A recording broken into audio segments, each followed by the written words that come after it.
Bank was like, say it ain't so! And enter MacBeth and Lennox and Ross.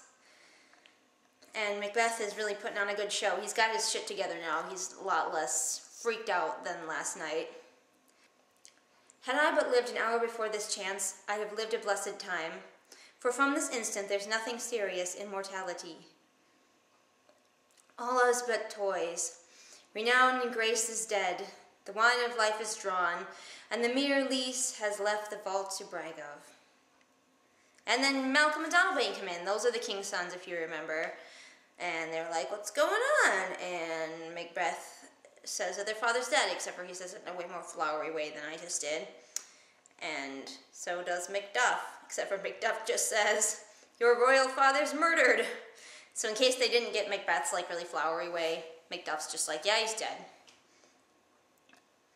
And Malcolm says, oh, by whom? You have to say that line just right, or it just sounds like he's going like, oh, by whom? Whatever. And Lennox says, those of his chamber, as it seemed, had done it. Their hands and faces were badged with blood. So were their daggers, which unwifed we found upon their pillows. They started and were distracted. No man's life was to be trusted with them. Yeah, Lady M, you got this. She totally nailed it. She covered them in blood. She put their daggers on the pillows next to them. Yep. And then Macbeth says, oh, yet I do repent of my fury that I did kill them. He killed the stewards, pretending that he was really pissed that they had killed the king. So now he has absolutely no witnesses, except for, obviously, his wife. Who can be wise, amazed, temperate, and furious, loyal and neutral in a moment? No man. In the expedition of my violent love, outrun the pause of reason. Here lay Duncan, his silver skin laced with his golden blood, and his gaseous stabs looked like the breach in nature, for ruin's wasteful entrance. There were the murderers, steeped in the colors of their trade, their daggers unmannerly breached with gore. Who could refrain that had the heart to love, and in that heart courage to make love known? I had to do it. And then Lady Macbeth, deciding that she's going to play up the whole woman thing, pretends to swoon. Help me hence, ho! There's that ho again.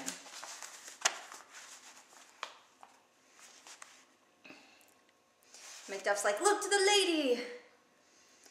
And they are going to take her out of there. They eventually leave with her. And Malcolm and Donalbain are like talking to each other and in an aside. Why do we hold our tongues that most may claim this argument of ours?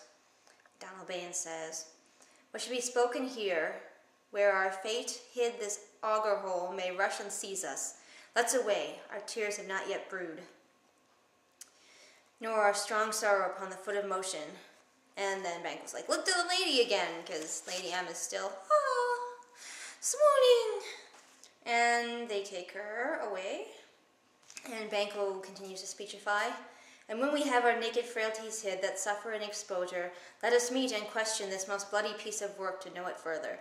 Fears and scruples shake us. In the great hand of God I stand. Thence against the indulged pretense I fight of treasonous malice. And Macduff says, and so do I. And they all say, so all. And Macbeth says, let us briefly put on manly readiness and meet in the hall together. Manly readiness, not just any readiness. You need manly readiness to meet and talk about this sort of thing. And then everybody leaves except Malcolm and Donalbain. And the two of them talk, and they know kind of how screwed they are. Because it doesn't, in the end it doesn't really matter who killed Duncan, because Macbeth is obviously going to be voted as king by the Thanes. Because Macbeth he's a badass, he's got so much going on, he's young, he just kicked a whole bunch of ass in the war. He's the obvious choice for king, and both of these guys are like, well, if the old way's coming back, there's no way we can take on Macbeth. He's just gonna, he'll kick our asses, and he will come after us if we stand in his way as king, because that's what happens in this time period.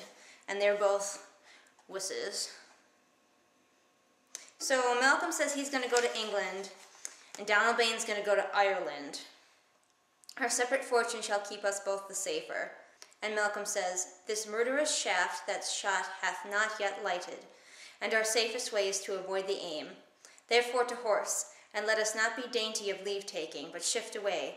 There's warrant that in theft which steals itself when there is no mercy left. So they're just going to run away, like little girls, because they know they can't take on MacBeth, or really any of the other Thanes.